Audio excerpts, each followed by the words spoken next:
శివానందలహరి. ఓం నమః శివాయ.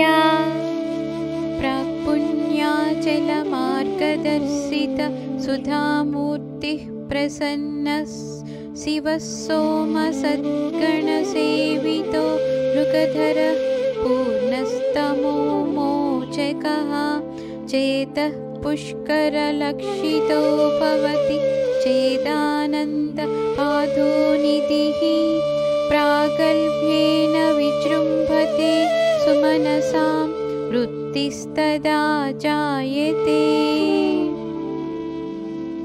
పూర్వజన్మముల పుణ్యస్వరూపమైన పర్వతంపై ఉదయించువాడు, ప్రసన్న స్వరూపుడు, శుభప్రదాత, సజ్జనుల పూజలను అందుకొనువాడు, చేత లేడిని ధరించినవాడు, పూర్ణస్వరూపుడు, తిమిరాంధకారమును తొలగిస్తూ ఈశ్వరుడు అనే చంద్రుడు నా మనసు అనే ఆకాశంలో ఉదయించినప్పుడు ఆనందమనే అలలు పొంగవా?